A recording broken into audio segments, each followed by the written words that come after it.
Hello dears, welcome back to my channel. എല്ലാവരും സുഖമായിട്ടിരിക്കുന്നു. ഇന്ന് ഞാൻ വന്നിരിക്കുന്നത് ബീഫിൻ്റെ ഒരു സ്പെഷ്യൽ വരട്ട് കാണിച്ചു തരാനാണ്.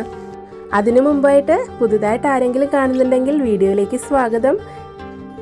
പുതുതായി കാണുന്ന ആരെങ്കിലും ഉണ്ടെങ്കിൽ ഒന്ന് സബ്സ്ക്രൈബ് ചെയ്ത് സപ്പോർട്ട് ചെയ്യണേ. എന്നാൽ മാത്രമേ നല്ല നല്ല വീഡിയോസൊക്കെ ഇടുമ്പോൾ നിങ്ങൾക്ക് പെട്ടെന്ന് നോട്ടിഫിക്കേഷനായിട്ട് കിട്ടുള്ളൂ. അതുകൊണ്ട് ഇഷ്ടമായ ലൈക്ക് ചെയ്യാനും ഷെയർ ചെയ്യാനും മറക്കരുതേ. ഒട്ടും സമയം കളയണ്ട, നമുക്ക് വീഡിയോയിലേക്ക് പോയാലോ. 1 കിലോ ബീഫാണ് ഞാൻ ഇവിടെ എടുത്തിരിക്കുന്നത്. അത് ചെറിയ കഷ്ണങ്ങളായിട്ട് കട്ട് ചെയ്ത് നന്നായിട്ടൊന്ന് വാഷ് ചെയ്ത് സ്ട്രെയിൻ ചെയ്തെടുക്കണം. 3 വലിയ സവാള എടുത്തിട്ടുണ്ട്. ഇഞ്ചി, വെളുത്തുള്ളി, പച്ചമുളക് ജസ്റ്റ് ഒന്ന് ക്രഷ് ചെയ്തെടുത്തിട്ടുണ്ട്.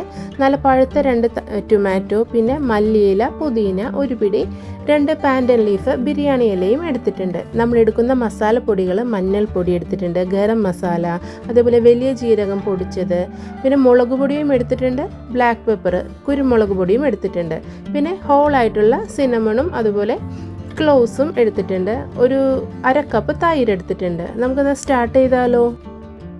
ഞാനിവിടെ കുക്കർ വെച്ചിട്ടുണ്ട്. അതിലേക്ക് വെളിച്ചെണ്ണയാണ് ചേർത്ത് കൊടുക്കുന്നത്. നമ്മളൊരു നാടൻ സ്റ്റൈലായതുകൊണ്ട് വെളിച്ചെണ്ണ തന്നെ ചേർത്ത് കൊടുക്കണം. അതിലേക്ക് പട്ടയും കറയാമ്പും 2-3 ഏലക്കയും ചേർത്ത് കൊടുക്കണം. അത് ജസ്റ്റ് ഒന്ന് ചൂടായി വരുമ്പോഴത്തേക്കും ഒരു വലിയ കഷ്ണം ഇഞ്ചിയും 3-4 പച്ചമുളകും വെളുത്തുള്ളിയും 1 കുടം വെളുത്തുള്ളിയും കൂടി നന്നായിട്ടൊന്ന് ക്രഷ് ചെയ്തത് ചേർത്ത് കൊടുക്കാം. അടിയിൽ പിടിക്കാതെ ഒന്ന് ശ്രദ്ധിച്ചേക്കണേ. നന്നായി ഒന്ന് മൂത്ത് വരുമ്പോൾ അതിലേക്ക് 3 വലിയ സവാള ചെറിയ പീസുകളായിട്ട് കട്ട് ചെയ്തതും ഞാൻ ചേർത്ത് കൊടുക്കുന്നുണ്ട്. ഞാനിവിടെ കല്ലുപ്പാണ് മെയിനായിട്ട് എടുക്കുന്നത്. അപ്പോൾ കല്ലുപ്പിൻ്റെ അളവ് നിങ്ങൾ നോക്കി ആ ഉപ്പിൻ്റെ ടേസ്റ്റ് അനുസരിച്ച് ഇട്ട് കൊടുക്കണം.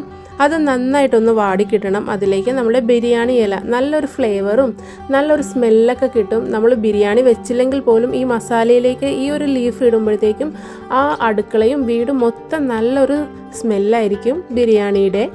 നമ്മൾ എടുത്തു വെച്ചിരിക്കുന്ന മസാലപ്പൊടിയുടെ ഐറ്റംസും കൂടി ചേർത്ത് നമുക്ക് ചെറിയ തീയിലാക്കി നന്നായിട്ടൊന്ന് ഇളക്കി അതൊന്ന് മൂപ്പിച്ചെടുക്കണം. എപ്പോഴും ഈ പൊടി ഐറ്റംസൊക്കെ ഇടുമ്പോഴത്തേക്കും ഫ്ലെയിം ഒന്ന് കുറച്ച് മിക്സ് ചെയ്യാൻ ശ്രമിക്കണം. അല്ലെങ്കിൽ അടി പിടിച്ചു പോയാൽ ആ ഒരു ടേസ്റ്റ് കിട്ടില്ല. നല്ല പഴുത്ത 2 തക്കാളിയും 1/2 കപ്പ് തൈര് ചേർത്ത് കൊടുത്തിട്ടുണ്ട്. പിന്നെ മല്ലിയിലയും പുതിനയും ചേർത്ത് കൊടുത്തിട്ടുണ്ട്. അറിയാലോ, നന്നായിട്ടൊന്ന് മിക്സ് ചെയ്തെടുക്കാം. നമ്മൾക്കിത് ചോറിനെ കൂടി, അതായത് മോട്ട റൈസ് ഉണ്ടല്ലോ, നോർമൽ റൈസിനെ കൂടിയും അതുപോലെ ബിരിയാണി അരി ഉണ്ടല്ലോ, ഗീ റൈസോ, അതിനെ കൂടിയൊക്കെ നല്ല കോമ്പിനേഷനാണ്. അതേപോലെ പൊറോട്ടനെ കൂടിയൊക്കെ നല്ല സൂപ്പർ ടേസ്റ്റി ആയിട്ട് തന്നെ കഴിക്കാം. നല്ലൊരു സ്പെഷ്യൽ ഗ്രേവിയാണ് നമ്മൾ ഇങ്ങനെ ചെയ്തെടുക്കുമ്പോൾ കിട്ടുന്നത്. നമുക്ക് ഒട്ടും തന്നെ കരിഞ്ഞു പോവാതെ നന്നായിട്ടൊന്ന് മിക്സ് ചെയ്തിട്ടെടുക്കാം.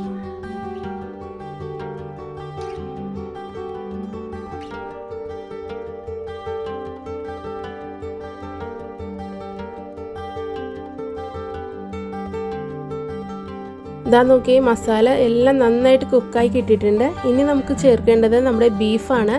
ബീഫ് ചേർത്തതിന് ശേഷം ഞാനിവിടെ കുക്ക് ചെയ്യുമ്പോഴത്തേക്കും അതിൻ്റെ ഒരു ടൈമിങ്, ഫസ്റ്റ് ഒരു വിസിൽ വരുമല്ലോ, വിസിൽ വരുമ്പോഴത്തേക്കും നന്നായിട്ട് സ്ലോ ആയിട്ടുള്ള ഫ്ലെയിമിൽ വെക്കണം. അതിനുശേഷം ഒരു 15 മിനിറ്റ് ആ സ്ലോ ഫ്ലെയിമിലിരുന്ന് നന്നായിട്ട് വേകുമ്പോഴത്തേക്കും എനിക്ക് നല്ലൊരു കറക്റ്റ് ബീഫ് നന്നായി തന്നെ കുക്കായി കിട്ടും. എൻ്റെ ഒരു സ്റ്റൈലിൽ ഞാൻ അങ്ങനെയാണ് ചെയ്യുന്നത്. അപ്പോൾ നല്ല കറക്റ്റ്, നല്ല എല്ലാവർക്കും, മക്കൾക്കും മുതിർന്നവർക്കും ഒക്കെ നന്നായിട്ട് കഴിക്കാൻ പറ്റുന്ന പോലെ നന്നായി വെന്ത് കിട്ടും. നിങ്ങളൊന്ന് ഇതേപോലെ ഒന്ന് ട്രൈ ചെയ്ത് നോക്കണം. എങ്ങനെയാണെന്ന് വെച്ചാൽ ഫസ്റ്റ് വിസിൽ വന്നതിന് ശേഷം വളരെ സ്ലോ ഫ്ലെയിമിലാക്കിയിട്ട് 15 മിനിറ്റ് കുക്ക് ചെയ്യണം. അതിനുശേഷം ഫ്ലെയിം ഓഫാക്കി വെക്കാം. അങ്ങനെ ചെയ്ത് നോക്കിയാൽ നമുക്കറിയാൻ പറ്റും നല്ല കറക്റ്റായിട്ട് തന്നെ കുക്കായി കിട്ടും. ഞാൻ ഇങ്ങനെ 15 മിനിറ്റ് ആ ടൈം പറഞ്ഞു തന്നത്, ഇപ്പോൾ സ്റ്റാർട്ടിങ്ങിൽ കുക്കിംഗ് ഒക്കെ ചെയ്യുന്ന ആളുകളൊക്കെ ഉണ്ടല്ലോ, അവർക്കൊക്കെ ഫസ്റ്റ് എങ്ങനെയാണ് ബീഫൊക്കെ പെട്ടെന്ന് എത്ര ടൈം കൊണ്ട് കുക്കായി കിട്ടും എന്നൊക്കെ കുറച്ച് കൺഫ്യൂഷൻ ഉണ്ടാവും. അതുകൊണ്ടാണ് കുറച്ച് ഡീറ്റെയിൽ ആയിട്ട് തന്നെ പറഞ്ഞു തന്നത്.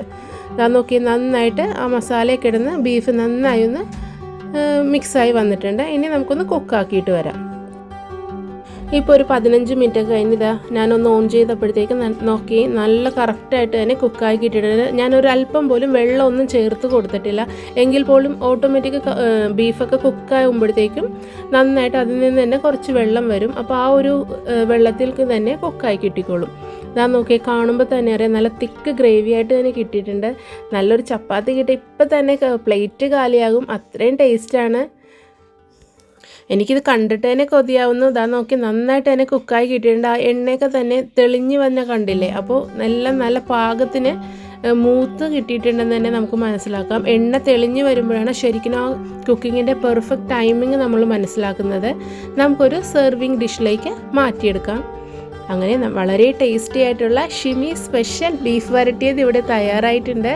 അപ്പോൾ എല്ലാവരും ഒന്ന് ഇതേപോലെ ഒന്ന് ട്രൈ ചെയ്ത് നോക്കിയിട്ട് അഭിപ്രായം അറിയിക്കണം. ഞാൻ കുറച്ച് മല്ലിയില വെച്ച് അലങ്കരിക്കുന്നുണ്ട്. എപ്പോഴും കാണുമ്പോൾ തന്നെ ഒരു ഭംഗി വേണ്ടേ, എന്ത് ഫുഡാണെങ്കിലും, എന്നാൽ മാത്രമല്ലേ കഴിക്കാൻ ഇഷ്ടമാവുള്ളൂ. എങ്കിൽ പിന്നെ അടുത്തൊരു വീഡിയോയിലൂടെ കാണുന്നത് വരെ thanks for watching. Love you all.